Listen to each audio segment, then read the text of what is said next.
Hello, you are welcome once again to OA Accountancy Stuff. In today's video, you'll be looking at the final accounts of a sole proprietorship.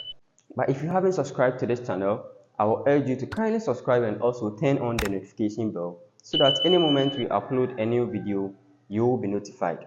The final account of a sole proprietorship comprises of the trading and profit or loss account, which is now known as the statement of profit or loss account or the income statement, and the balance sheet, which is also known as the statement of financial position. So the trading and profit or loss account is a combination of the trading account and the profit or loss account.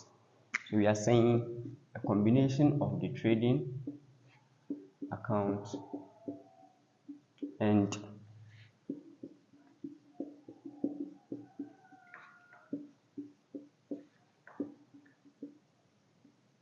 profit or loss account.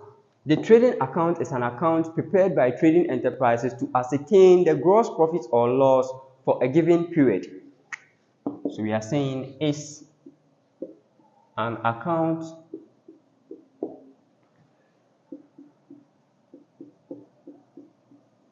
prepared by trading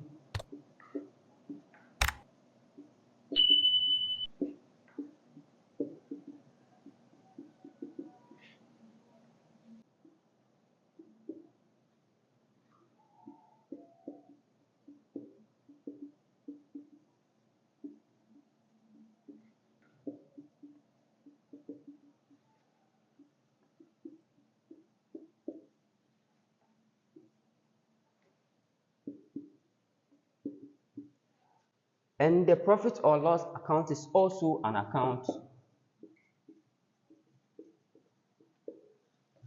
prepared by trading enterprise to ascertain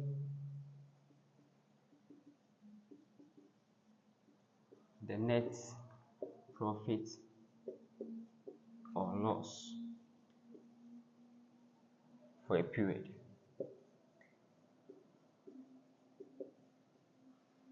The profit or loss account is also an account prepared by trading enterprises to ascertain the net profit or loss for a period.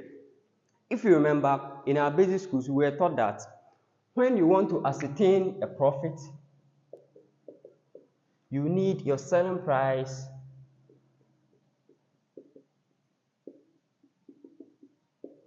and then your cost price. We were taught that to ascertain profit, you need selling price, then you take out the cost price from it. So this per unit, so you need to multiply the selling price by quantity to get the sales, and then you multiply the cost price also by quantity to get the cost, the total cost. So if you take out the total cost or the cost incurred from the sales revenue, then you get the profit. So in accounting, this profit is what is referred to as the gross profit. So in our basic schools, if the cost price is greater than the selling price, then there will be a loss. So in accounting too, if the cost is greater than or more than the selling price, then it means there is a gross loss.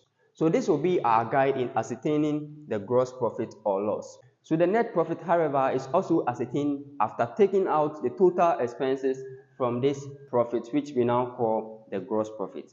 So after you've ascertained this gross profit, then you take out the total expenses from this profit to get your net profit. So let's look at how it looks like. So we have our sales revenue or sales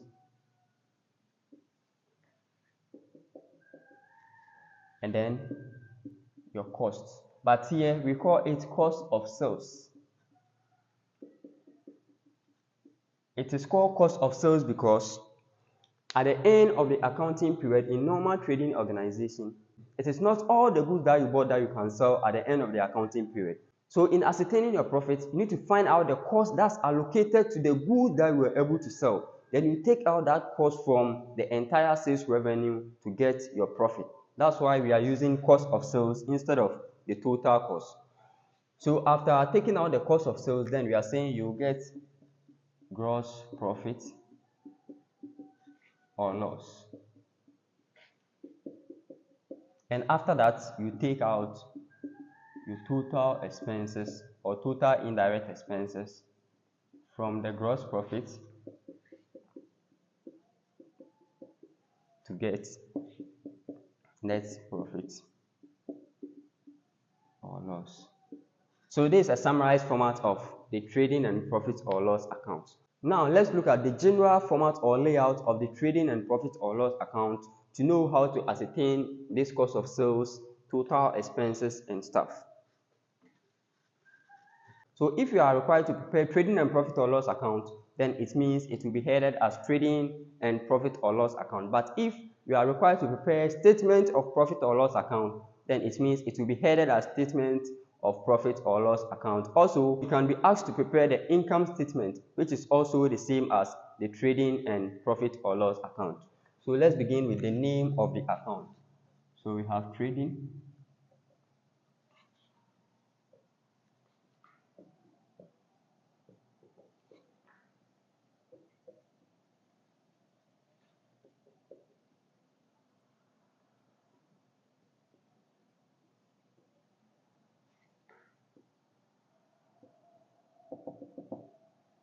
Trading and profit or loss account for the year ended.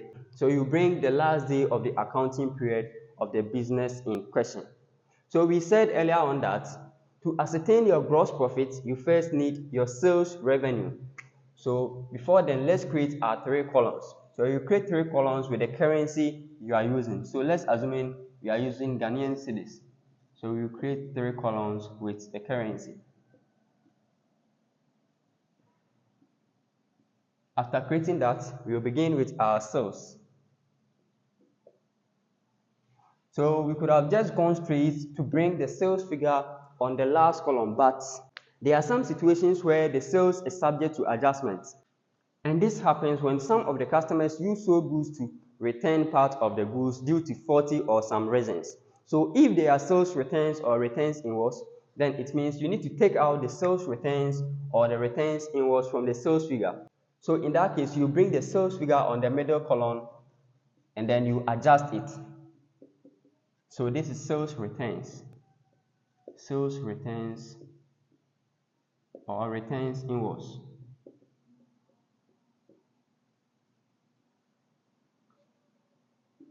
Then you subtract. Anytime you see an amount in brackets, it means we are taking out or we are subtracting that amount from the above amount. So you take out the sales returns from the sales figure and the result is called net sales.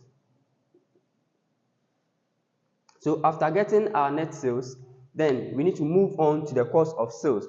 Because we said earlier on that to get your gross profit or loss, you need to take out the cost of sales from the sales revenue. So now let's move on to our cost of sales. So we will say less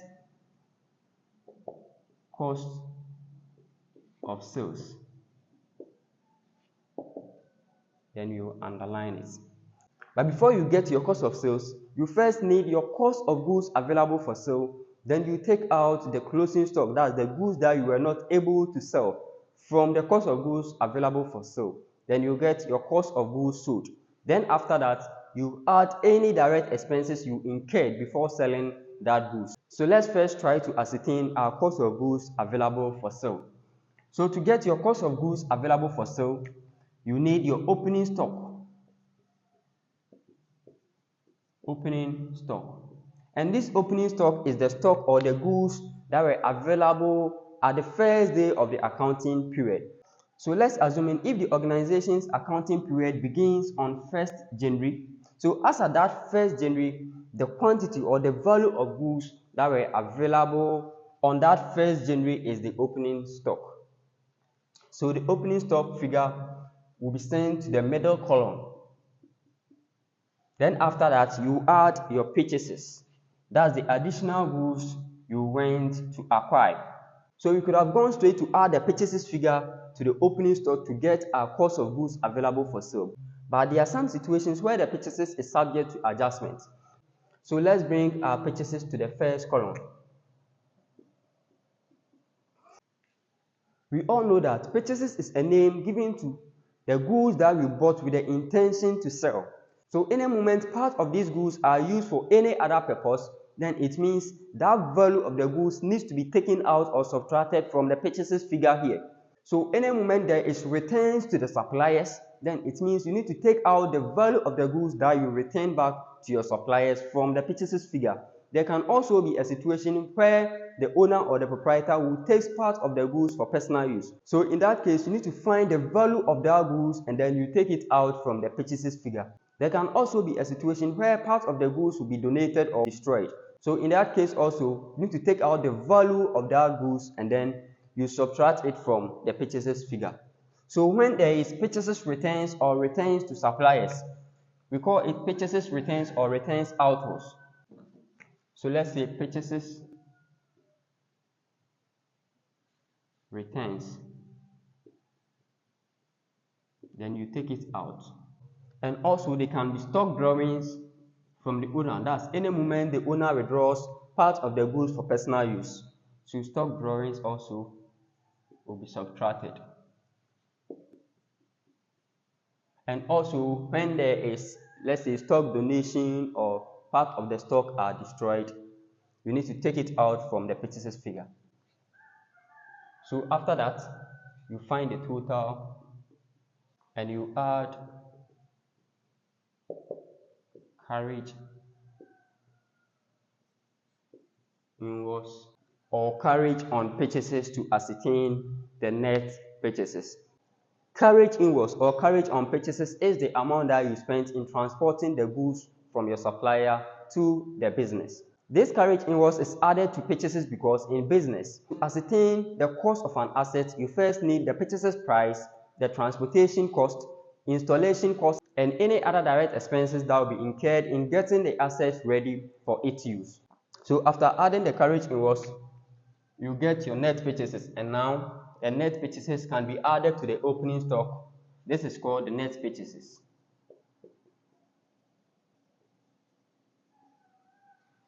And now we can add our net purchases to the opening stock to get cost of goods available for sale. Cost of goods available for sale. And this is the amount of expenditure we incurred in the entire goods that were available at that date.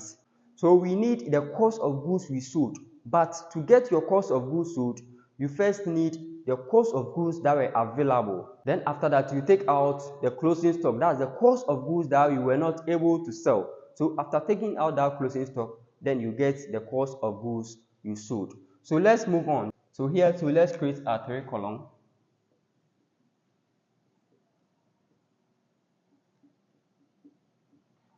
So these are cost of goods available for sale, and it is on the middle column. So we will subtract closing stock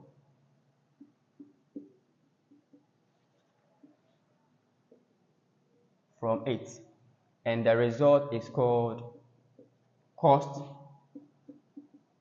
of goods sold.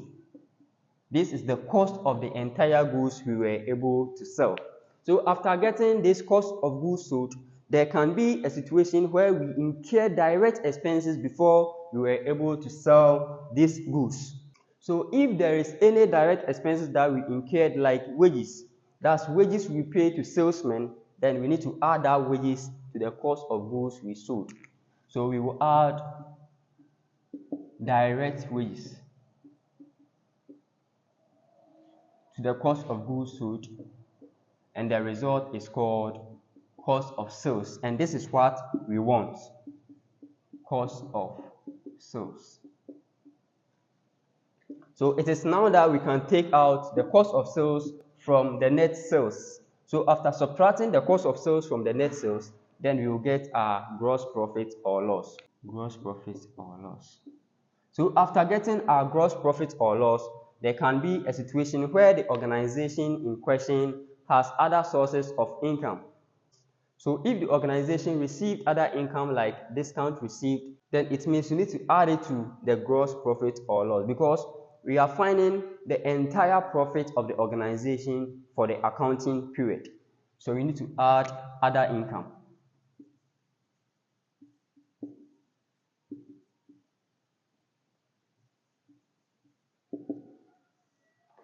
Like discount received.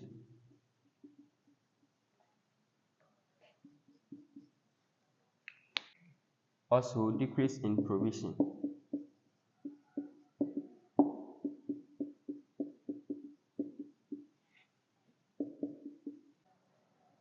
Accrued or outstanding or unpaid income.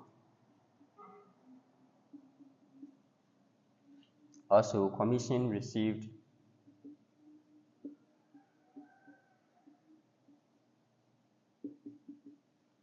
Rent received.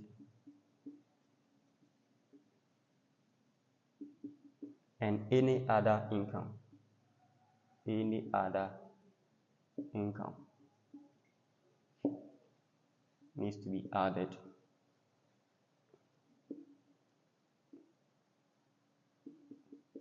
Then you add it to the gross profit or loss to get the total income. So this is where the trading account ends. So now let's move on to our profit or loss account. But since we've already written the title as trading and profit or loss account, then it means there is no need to bring another heading here. So we can just move on by taking out our expenses. So let's create our 3 columns.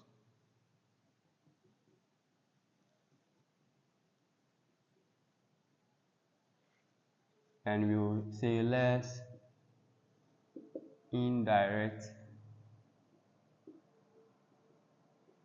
expenses. So we have our rent and REIT.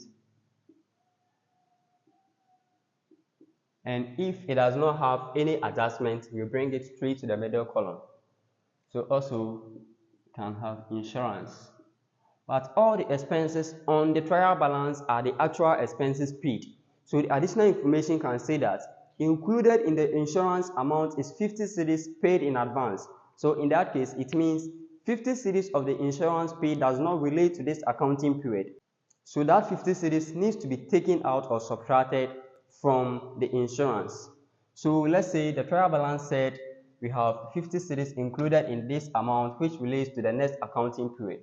So since there is adjustment, then it means we need to bring it to the first column and adjust it. So we bring the insurance paid here, and then you come and take out the prepaid, insurance prepaid, and you bring the final amount to the middle column. There can also be electricity, which is also an indirect expenses. So this to the additional information can say that there is electricity owings, and whenever there is expenses owings, then it means the amount owing needs to be added to the amount paid.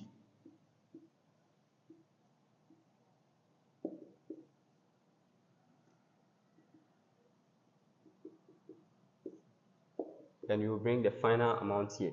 And also we can have bank charges,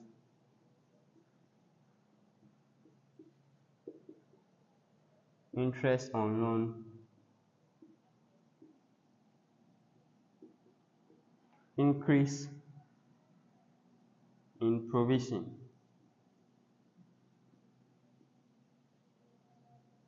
you can also have bad debt written off,